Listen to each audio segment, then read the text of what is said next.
Good morning बच्चों। आज हम लोग नागरी लिपि को जारी रखेंगे पाठ वाचन को, ठीक है। और हम लोग 2 दिन तक पढ़ चुके हैं नागरी लिपि के बारे में। आज हम लोगों का तीसरा दिन है।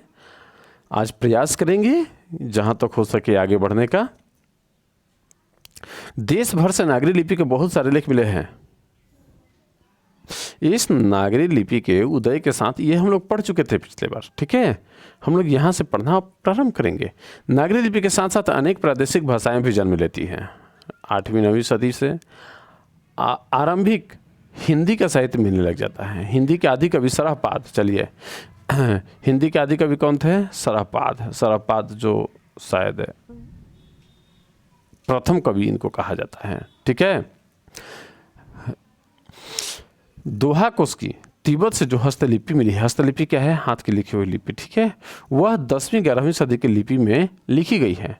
नेपाल से और भारत के जैन भंडारों से भी इस काल की बहुत सारी लिपियाँ मिली है। इसी काल में भारतीय आर्य भाषा परिवार की आधुनिक भाषाएं मराठी, बंगला आदि जन्म ले रही थी। इस समय से इन भाषाओं के लेख भी मिलने लग जाते हैं। दक्षिण भारत की द्रविड़ भाषा परिवार की भाषाएं, विशेषतः तमिल भाषा, अधिक प्राचीन है, लेकिन इन भाषाओं के लेख भी इसी समय से मिलने लग जाते हैं। इन भाषाओं के लिए दक्षिण भारत में विकसित ब्राह्मी लिपि का कुछ स्वतंत्र विकास हो रहा था, परंतु दक्षिण भारत में नागरी लिपि का भी खूब व्यवहार था। दरअसल नागरी के आरंभिक लेख में विंध्य पर्वत के नीचे के दक्कन प्रदेश से ही मिलते हैं। देखिए यहाँ लेखक ने कहा है कि आरंभिक लेख इसके कहाँ से मिलते हैं? विंध्य पर्वत के नीचे दक्कन प्रदेश। अनेक विद्वानों का मत है कि दक्षिण भारत में नागरी लिपि का प्राचीनतम लेख राष्ट्रकूट राजा दंती दुर्ग का सामागंड दानपत्र है, जो 754 ईस्वी। दंती दुर्ग ने ही राष्ट्रकूट शासन की क्या डाली थी? नींव डाली थी। चलिए, राष्ट्रकूट शासन की नींव किसने डाली थी? दंती दुर्ग ने। ये राष्ट्रकूट शासक मूलतः कर्नाटक के रहने वाले थे और इनकी मातृभाषा कन्नड़ थी, परंतु ये खानादेश विदर्भ में बस गए थे।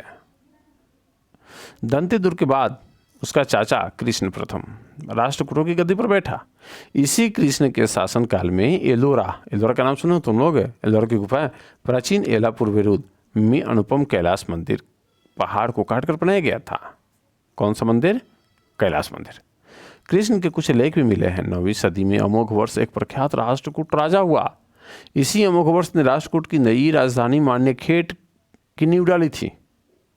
अमोघ वर्ष के शासनकाल में ही जैन गणितज्ञ महावीराचार्य ने गणित सार संग्रह की रचना की थी। चलिए, गणित सार संग्रह की रचना किसने की थी? सही उत्तर महावीराचार्य। महावीराचार्य किस धर्म से जुड़े हुए थे? जैन धर्म से। गणित सार संग्रह की रचना कब हुई थी?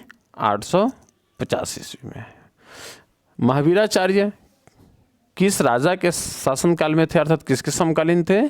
अमोघ वर्ष, ठीक है ना। तो इस तरह से तुम लोग भी ऑब्जेक्टिव प्रश्न तैयार करते रहो पाठ को पढ़ते पढ़ते बीच बीच में, ठीक है। मैं तो कुछ मदद कर ही रहा हूँ, तुम लोग स्वयं भी प्रयास करो।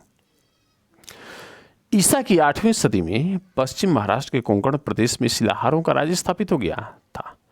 11वीं सदी में इनकी एक शाखा का राज्य कोल्हापुर सतारा प्रदेश में भी स्थापित हो गया था। कोल्हापुर कहाँ है बच्चों? मुंबई से आगे है, ठीक है, मुंबई के आसपास, महाराष्ट्र में ही है।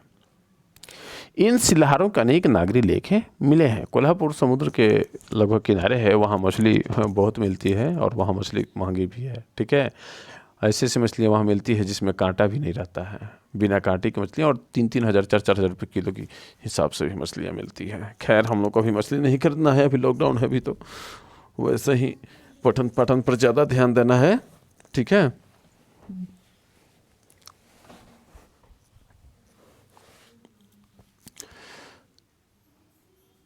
ग्यारहवीं सदी से नागरी लिपि में प्राचीन मराठी भाषा के लेख मिलने लग जाते हैं।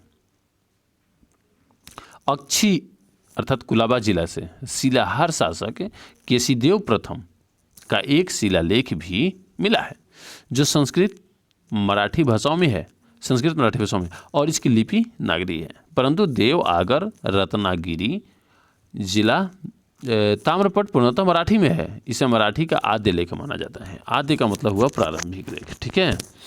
नागरी लिपि में लिखा गया है। यह ताम्रपत्र 1060 ईस्वी का है। किस साल का है? 1060 अर्थात 11वीं शताब्दी। कर्नाटक प्रदेश का, कर्नाटक की राजधानी क्या है बच्चों? हाँ, बंगलोर। श्रवण बेलगोल स्थान जैनों का एक प्रसिद्ध तीर्थ स्थल है, जहाँ गुमटेश्वर का भव्य पुतला खड़ा है, गुमटेश्वर का मंदिर। इस स्थान से विविध भाषाओं और लिपियों के अनेक लेख मिले हैं। यह है श्री गंगाराजे सुताले करवियले। ये नाम से ही पता चल जाएगा कि दक्षिण भारत का है, ठीक है। श्री गंगाराजन ने परकोटा बनवाया। एक अन्य नागरी लेख में लिखा है श्री चावुंड राजे करवियले। ये लेख दक्षिणी शैली की नागरी लिपि में है। देवगिरी के यादव राजाओं के नागरी लिपि में बहुत सारे लेख मिले हैं। यादव राजा रामचंद्र जो 13वीं सदी में थे, कि ताम्रपत्र में ए और ओ की मात्राएं अक्षरों की बाईं ओर है। कल्याण के पश्चिमी चालुक्य नरेशों के लेख भी क्या हैं? नागरी लिपि में हैं। उड़ीसा, कलिंग प्रदेश। कलिंग का युद्ध तुम लोगों को याद होगा। कलिंग का युद्ध, राजा अशोक, सम्राट अशोक, कलिंग के युद्ध त्याग है ना कुछ। अच्छा, प्रारंभिक की एक विशेष शैली कलिंग लिपि का अस्तित्व था, परंतु गंग वंश के कुछ शासकों के लेख नागरी लिपि में भी मिलते हैं। नागरी लिपि के लेख न केवल पश्चिम तथा पूर्व भारत से बल्कि सुदूर दक्षिण भारत से भी मिले हैं। दक्षिण भारत के पांड्य प्रदेश से राजा वरगुण के वलियम ताम्रपत्र भी मिले हैं, परंतु ये भी तुम लोग को ध्यान देना होगा बच्चों, ये जितने भी साक्ष्य हैं वो लेखक को केवल प्राप्त हुए हैं और उसी के आधार पर उन्होंने जानकारी देने का प्रयास किया। प्रथम ताम्रपत्र तमिल से शुरू होता है, परंतु इसकी दूसरी ओर से नागरी लिपि संस्कृत भाषा का लेख शुरू होता है। यह ईसा की 9वीं सदी का है। उत्तर भारत में पहले पहल गुर्जर प्रतिहार राजाओं के लेखों में नागरी लिपि देखने को मिलती है। अनेक विद्वानों का कहना है कि ये गुर्जर प्रतिहार भारत से बाहर आए थे। ईसा की 8वीं सदी के पूर्वार्ध में अवंती प्रदेश में इन्होंने अपना शासन खड़ा किया और बाद में कनौज पर भी इन्होंने क्या किया? अधिकार कर दिया। तुम लोग देखना कि कनौज कहाँ है, मानचित्र में किस राज्य के अंतर्गत है। चलो, एक सवाल है, गुर्जर प्रतिहार कौन थे? तुम लोग देखो ध्यान से। गुर्जर प्रतिहार भारत के बाहर से आए हुए लोग थे जो ईसा की 8वीं सदी के पूर्वार्ध में अवंती प्रदेश में अपना शासन खड़ा किया। बाद में कनौज पर भी इन्होंने अधिकार कर लिया। मिहिर भोज, महेंद्रपाल और प्रख्यात प्रतिहार शासक, ये प्रख्यात, ठीक। मिहिर भोज 840 क्या है बच्चों? 840 से 81 ईस्वी की ग्वालियर प्रशस्ति नागरी लिपि में ही क्या है? लिखित है।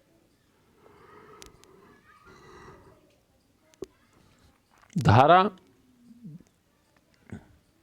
नगरी का परमार शासक भोज अपने विद्यानुराग के लिए इतिहास में प्रसिद्ध है। विद्यानुराग का मतलब है विद्या से प्रेम।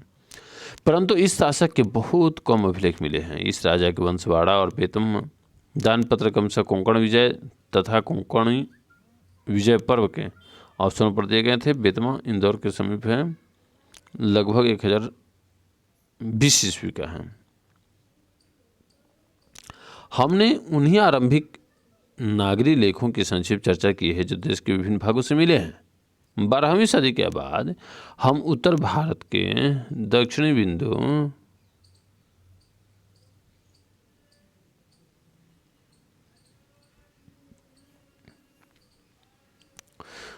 फिर से एक बार हम पढ़ लेते हैं, पढ़ने में थोड़ा सा मिस्टेक हुआ है शायद, एक बार फिर से। 12वीं सदी के बाद हम उत्तर भारत के सभी हिंदू शासकों को देवनागरी लिपि का इस्तेमाल करते हुए देखते हैं। हमने यह भी देखा है कि कुछ इस्लामी शासकों ने भी अपने सिक्कों पर नागरी लेख अंकित किए हुए हैं। इससे यह स्पष्ट नहीं हो पा रहा है कि आखिर नागरी लिपि का शुरुआत का श्रेय किसे दिया जाए, किस क्षेत्र को दिया जाए और कब से कहा जाए, उसको माना जाए, है ना। तो कहने का मतलब यह है बच्चों कि आज हमारे लेखक जी ने जो भी बताया बहुत ही अच्छी बातें बताया कि नागरी लिपि का संबंध किससे है, कैसे है, कहाँ से इसकी उत्पत्ति हुई, कब हुई, ठीक है। तो आज का हम लोग का क्लास यहीं समाप्त होता है। अगले दिन हम लोग प्रश्नावली करने का प्रयास करेंगे। So thanks.